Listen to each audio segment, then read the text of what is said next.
सर्वसामान्यांच्या हक्काचा आवाज जागर जनस्थान। सोनसाखळी चोरणाऱ्या दोघांना गुन्हे शाखा युनिट 2च्या पथकाने विजयनगर आर्यन केटर्स व जेलरोड येथून ताब्यात घेतलाय।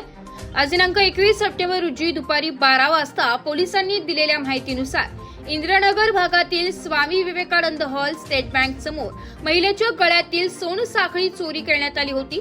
परिसरातील सीसीटीव्ही कॅमेऱ्याच्या आधारे शोध सुरू असताना युनिट 2 कडील पोलीस हवालदार मनोज परदेशी व पोलीस हवालदार अतुल पाटील यांना मिळालेल्या गोपनीय माहितीनुसार सोनसाखळी चोरीतील एक इसम विजयनगर आर्यन केटर्स येथे चोरीतील सोनसाखळी विक्रीसाठी येणार आहे। बातमीची खात्री करून वरिष्ठांच्या मार्गदर्शनाखाली सदर ठिकाणी सापळा रचून सलमान खान याला ताब्यात घेण्यात आलाय।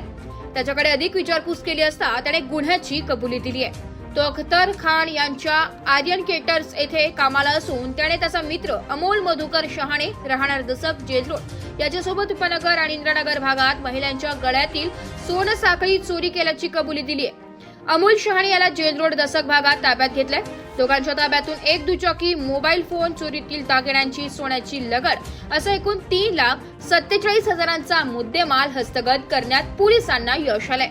सदरची उल्लेखनीय कामगिरी वरिष्ठांच्या मार्गदर्शनाखाली सहाय्यक पोलीस निरीक्षक हेमंत तोडकर, सहाय्यक पोलीस निरीक्षक समाधान हिरे, पोलीस उपनिरीक्षक यशवंत बेंडकुळी, पोलीस हवालदार प्रकाश महाजन, मनोज परदेशी, अतुल पाटील, प्रकाश पोडके, नंदकुमार नांदुर्डीकर, वाल्मिक चव्हाण, महेश खांडबहारे, प्रवीण वानखेडे, बाळू शेळके अशांनी यशस्वीरित्या राबवले आहे। जागर जनस्थानसाठी प्रतिनिधी संदीप नवसे, नाशिक। सर्वसामान्यांच्या हक्काचा आवाज जागर जनस्थान। नाशिक त्र्यंबकेश्वर येथील पत्रकारांवर झालेल्या हल्ल्याचा धुळे जिल्हा मराठी पत्रकार संघातर्फे तसेच प्रिंट आणि इलेक्ट्रॉनिक माध्यम प्रतिनिधींतर्फे जाहीर निषेध करण्यात आलाय। या संदर्भात जिल्हाधिकारी कार्यालय आवारात हल्लेखोरांविरुद्ध कठोर कारवाईची मागणी करीत पत्रकार संघाचे अध्यक्ष मनोज गर्दे यांच्या नेतृत्वाखाली निदर्शने करण्यात आली आहे। याविषयी प्रशासनाला देण्यात आलेल्या निवेदनात पत्रकार संघाने म्हटले की नाशिक येथील त्र्यंबकेश्वर येथे वृत्तांकनासाठी जात असताना स्वामी समर्थ केंद्र जवळ असलेल्या पार्किंगवरील गुंड प्रवृत्तीच्या कर्मचाऱ्यांकडून नाशिकमधील इलेक्ट्रॉनिक माध्यमांच्या प्रतिनिधींना बेदम मारहाण करण्यात आली। या हल्ल्यात ज्येष्ठ पत्रकार योगेश खरे, अभिजित सोनवणे, किरण ताजने हे गंभीर जखमी झाले। किरण ताजने यांना उपचारांसाठी अपोलो रुग्णालयात दाखल करण्यात आले। या हल्ल्याचा धुळे जिल्हा मराठी पत्रकार संघ तीव्र निषेध करीत आहोत। हल्लेखोर गुंडांवर पत्रकार संरक्षण कायद्यानुसार कठोर कारवाई करण्यात यावी अशी मागणी या निवेदनाद्वारे आपल्या मार्फत महाराष्ट्र शासनाकडे करीत आहोत। कृपया आमच्या मागणीवर शासनाने तातडीने कार्यवाही करावी असे निवेदनात नमूद केले। या प्रसंगी पत्रकार संघाचे अध्यक्ष मनोज गर्दे, उपाध्यक्ष अतुल पाटील, सचिव सचिन बागुल, कोषाध्यक्ष तुषार बाफना, मुंबई प्रांतिक प्रतिनिधी प्रकाश शिरसाट, माजी अध्यक्ष चंद्रशेखर पाटील, मिलिंद वैसाणे, सुनील पाटील, ज्येष्ठ पत्रकार राजेंद्र सोनार, रवींद्र नगराळे, कार्यकारिणी सदस्य पुरुषोत्तम पाटील, पंकज पाटील, आकाश सोनवणे, दीपक शिंदे, वीरेंद्र बोरे, इलेक्ट्रॉनिक मीडियाचे प्रशांत परदेशी, दीपक बोरसे, मनीष मासुळे, निलेश भंडारी, गणेश सूर्यवंशी, निलेश परदेशी, रूपक बिरारी, कल्पेश पाठक, जीवन शेंडगे, दीपक वाघ, संदीप त्रिभुवन, गोरख गर्दे, संजय पाटील, शरद वेले, विकास बाबर, अनिस खाटे, सय्यद सानी, सुभाष वाघ आदी पत्रकार बांधव उपस्थित होते। जागर जनस्थानसाठी प्रतिनिधी रूपक बिरारी, धुळे। काल नाशिक येथील वरिष्ठ पत्रकार आहे योगेश खरे यांच्यासह किरण ताजने यांच्यावरचा जो गावगुंडांनी हल्ला केला, हा हल्ला नेहमी वारंवार हल्ले होणारे हा लोकशाहीचा घाला असणार आहे।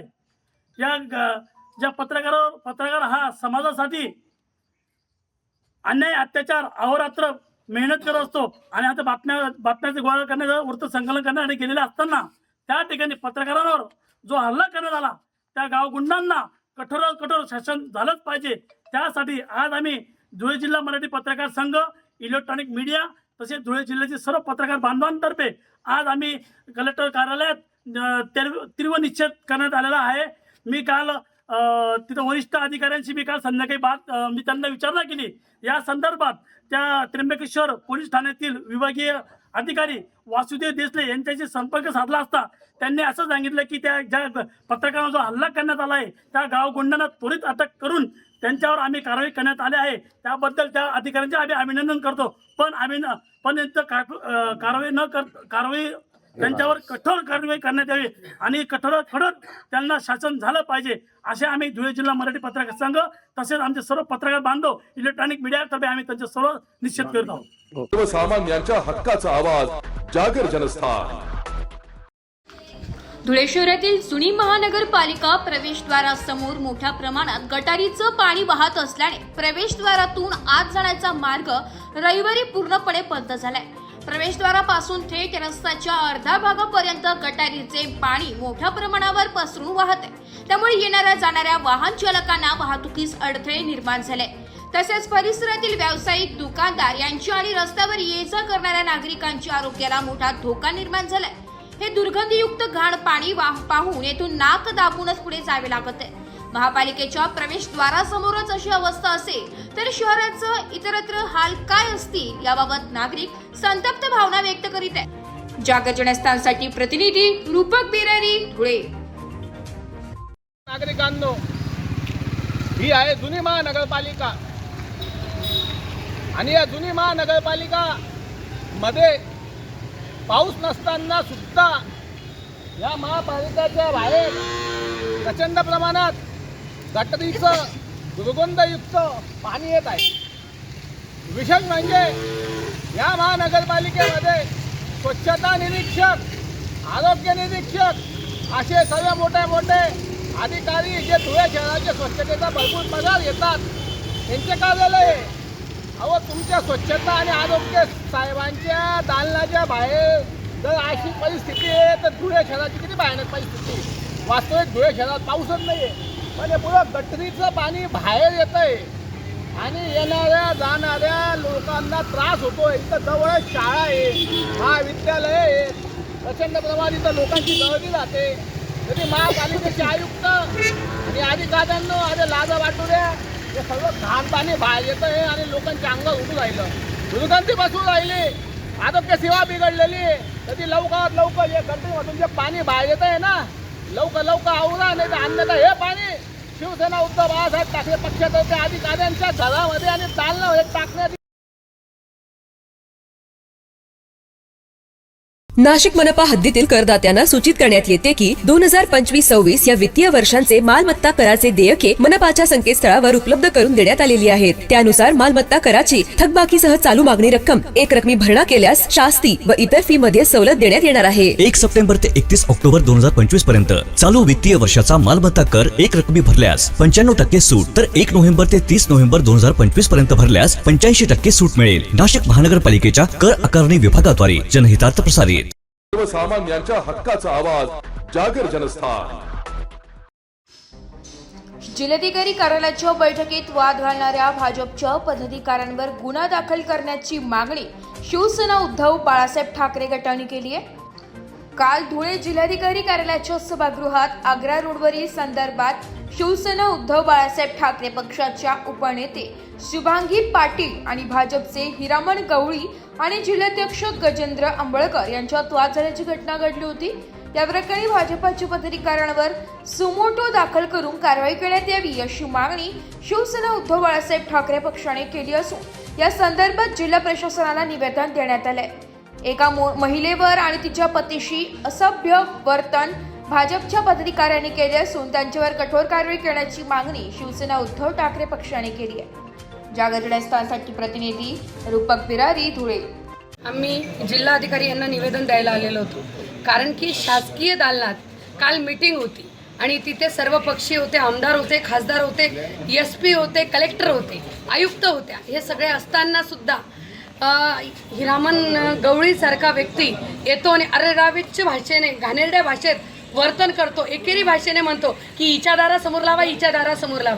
मी म्हणत नाहीये, मला मान्य आहे की हा रस्ता मोकळाच झाला पाहिजे, आम्ही त्याचं समर्थनच केलेलं आहे.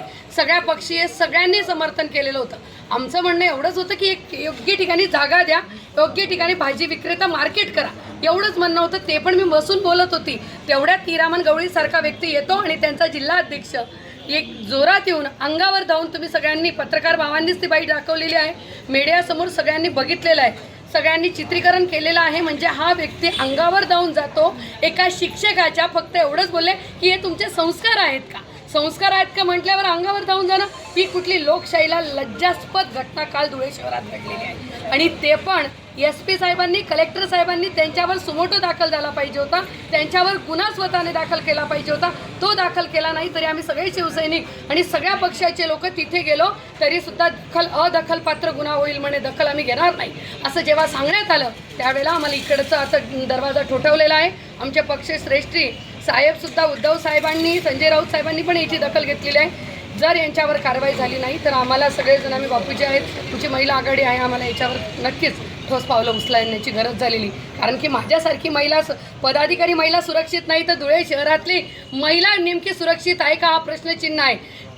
त्यांच्या महिला मोर्चाच्या चित्राताई जर महिलांच्या संरक्षणाची डिंगा मारतात तर त्या चित्राताईंना मला सांगावं असं वाटतं, चित्राताई तुम्ही आता एका शासकीय दालनात एखाद्या महिलेवर जर धावून जात असतील तर तुम्ही आता नक्कीच मोर्चे काढणार का, तुम्हाला विचारावं असं वाटतं. तुमच्या जिल्ह्यात तुम्ही म्हणतात तिकडे लाडकी बहीण म्हणतात, इकडे महिलांचं आम्ही संरक्षण करतो म्हणतात. आणि काल चित्राताई तुम्हाला एकदा वाटू द्या, तुम्ही आमच्याच याच राज्यात, तुमच्याच राज्यात एका धुळ्यासारख्या जिल्हा अधिकारी कार्यालयात जर हा असा प्रकार घडत असेल तर हे लोकशाहीला आणि सगळ्याच महाराष्ट्रासाठी हा कलंक, निंदनीय गोष्ट काल घडलेली आहे. सर्वसामान्यांच्या हक्काचा आवाज जागर जनस्थान. गरब्याच्या ठिकाणी अन्य धर्मीयांना मज्जाव करण्याबाबत विश्व हिंदू परिषदेने मांडलेली भूमिका अत्यंत योग्य असून काँग्रेस किंवा इतर कोणीही याला विरोध करण्याचे काहीही कारण नाही. हा मुद्दा राजकीय नाही तर धार्मिक आहे. आमच्या माता भगिनी मुली ज्या ठिकाणी आई जगदंबेची आराधना करत नृत्य करत असतात त्याच ठिकाणी जिहादी मानसिकतेचे लोक येऊन आमच्या उत्सवात लव्ह जिहाद सारखे प्रकार करत असतील तर या विषयावरती विश्व हिंदू परिषदेने घेतलेली भूमिका अत्यंत योग्य आहे. व्होट बँक राजकारणात राजकीय सुंता झालेली मंडळी धार्मिक मुद्द्यांवरही राजकारण करत असतील तर हिंदू समाज याला माफ करणार नाही असे सहमुख्य प्रवक्ता भारतीय जनता पार्टी महाराष्ट्र प्रदेश अजितजी चव्हाण यांनी सांगितलंय. उद्यापासून 9 दिवस जगदंबेची, दुर्गेची आराधना करत संपूर्ण जगामध्ये नवरात्रोत्सवाला सुरुवात होणार आहे. या वेळेला आमच्या आया बहिणी, आमच्या मुली जगदंबेच्या आराधनेकरता गरब्याचा फेर धरतील आणि तिथं इतर धर्मातल्या कुणी येऊ नये असं विश्व हिंदू परिषदेने म्हटलं, जे अत्यंत संयुक्तिक आहे. इथे टिळा लावून जय श्रीराम म्हणून स्वतःवरती गंगाजल शिंपडून घेऊन पवित्र झालेली मंडळी या मंडपामध्ये गरब्याच्या येत असतील.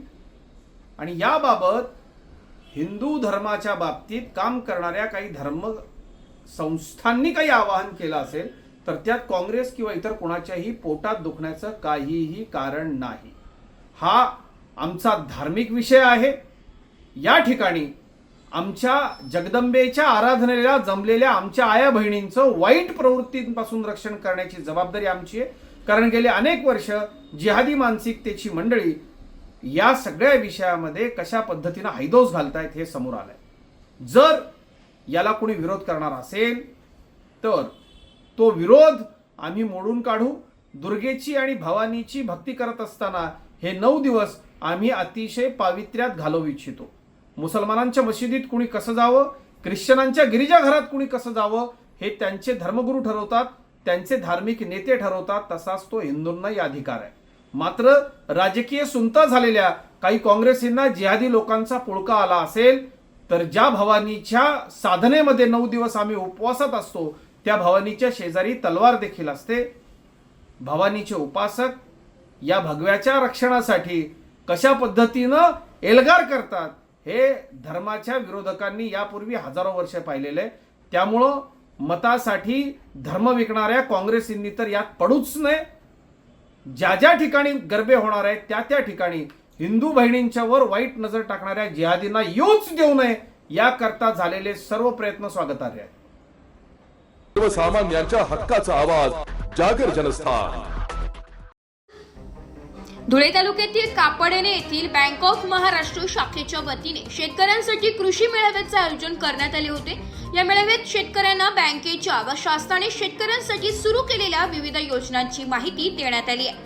मंगलम गार्डन मध्ये झालेल्या या कार्यक्रमाला झोनल अधिकारी प्रवीण सिंग, शाखा व्यवस्थापक योगेश पाटील, सरपंच अक्काबाई भील, उपसरपंच महेश पाटील आदी उपस्थित होते। यावेळी कापाटे गावातील महाराष्ट्र बँकेची शाखा ही परिसरातील शेतकऱ्यांसाठी संजीवनी देणारी बँक ठरली आहे। बँकेच्या विविध योजनांच्या आधारे शेतकऱ्यांनी आपली आर्थिक प्रगती साधली आहे। बँकेने शेतकऱ्यांसाठी विविध योजनांच्या माध्यमातून मदतीचा हात उपलब्ध करून दिल्याने शेतकरी स्वावलंबी झालाय। यापुढे देखील शासनाच्या विविध योजना बँकेतर्फे राबविण्यात येणार असल्याने शेतकऱ्यांनी याचा लाभ घ्यावा व वेळोवेळी कर्जाची परतफेडही करावी असे आवाहन प्रवीण सिंग यांनी केले। जागर जनस्थानसाठी प्रतिनिधी रूपक बिरारी, धुळे। मेरा नाम प्रवीण सिंह है। मैं bank of Maharashtra general manager हूँ बैंक ऑफ महाराष्ट्र से। आज हमने हमारी कापाने शाखा है, यहाँ पे हमने किसान भाइयों का एक कर्ज मिलावा यहाँ पे लिया हुआ है, जिसमें हमने यहाँ पे जो भी इनकी अड़चनें आ रही है, जो उनको दिक्कतें आ रही है और स्कीम के बारे में जो उनको जानकारी नहीं है वो जानकारी देने के लिए आज हम अपने साथियों के साथ यहाँ पे आए हुए थे और हमने सभी लोगों के प्रश्न सुने, उनके उत्तर देने का प्रयास किया और जो हमारी नई स्कीम बैंक के बारे में है उसके बारे में उनको जानकारी दिया। साथ में लोगों को हमने इस चीज़ के लिए प्रेरित किया कि वो बैंक में थकित ना रहे, अपना रेगुलर जो है पैसा भरे, ब्याज भरे और अपना अकाउंट रेगुलर रखें और बैंक से सारी सुविधाओं का लाभ लें। आज भारत सरकार और महाराष्ट्र सरकार का जो मुख्य उद्देश्य है कि कृषि और उद्यम ये दोनों में हमें जो है कर्ज बढ़ाना है, हम उसी धारणा के तहत यहाँ पे आज आए हैं और हम अपेक्षा करते हैं कापाने शाखा से जुड़े हुए सभी हमारे ग्राहक बंधुओं से वो बैंक से जुड़े रहेंगे, बैंक से अच्छा व्यवहार रखेंगे और बैंक और सरकार की सारी जो स्कीम है उसका लाभ लेंगे। नाशिक मनपा हद्दीतील करदात्यांना सूचित करण्यात येते की 2025-26 या वित्तीय वर्षांचे मालमत्ता कराचे देयके मनपाच्या संकेतस्थळावर उपलब्ध करून देण्यात आलेली आहेत। त्यानुसार मालमत्ता कराची थकबाकीसह चालू मागणी रक्कम एक रकमी भरणा केल्यास शास्ती व इतर फी मध्ये सवलत देण्यात येणार आहे। 1 सप्टेंबर ते 31 ऑक्टोबर 2025 पर्यंत चालू वित्तीय वर्षाचा मालमत्ता कर एक रकमी भरल्यास 95% सूट, तर 1 नोव्हेंबर ते 30 नोव्हेंबर 2025 पर्यंत भरल्यास 85% सूट मिळेल। नाशिक महानगरपालिकेच्या कर आकारणी विभागाद्वारे जनहितार्थ प्रसारित। सर्वसामान्यांच्या हक्काचा आवाज, जागर जनस्थान। दिनांक 22 सप्टेंबर पासून शारदीय नवरात्र उत्सवाला सुरुवात होते। या पार्श्वभूमीवर सालाबादप्रमाणे नाशिकच्या येवल्यातील 3.5 शक्तिपीठांचा दर्जा असलेल्या कोटमगाव येथील जगदंबा माता देवस्थान ट्रस्टच्या वतीने जय्यत तयारी करण्यात आली असून प्रशासन देखील यात्रा उत्सवासाठी सज्ज झाले।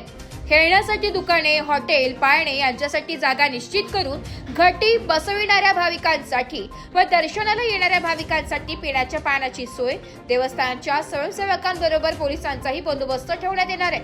9 दिवसांच्या या यात्रा काळात नाशिक, छत्रपती संभाजीनगर, अहिल्यानगर, पुणे, मुंबई, धुळे यांसह राज्याच्या कानाकोपऱ्यातून लाखो भाविक जगदंबा मातेच्या चरणी नतमस्तक होत असतात।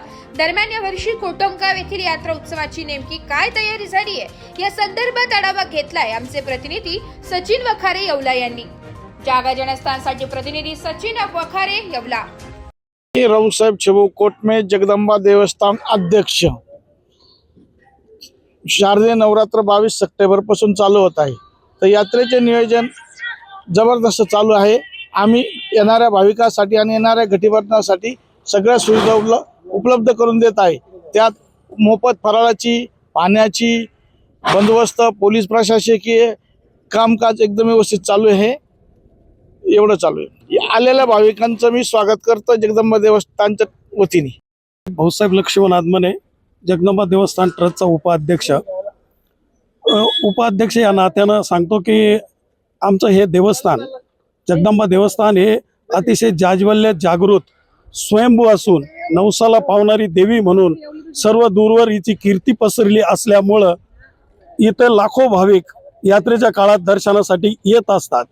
ह्या जगदंबा मातेचा यात्रा उत्सव हा 22 सप्टेंबर 2025 ते 2 ऑक्टोबर 2025 या कालावधीमध्ये संपन्न होत आहे। या यात्रेच्या काळात लाखो भाविक येत असल्यामुळं त्यांची गैरसोय होऊ नये म्हणून ट्रस्टने अनेक उपक्रम हाती घेतलेले आहेत। त्यापैकी दर्शन बारी रांग असेल, निवारा शेड असेल, नारळ फोडण्याची स्वतंत्र व्यवस्था केलेली आहे।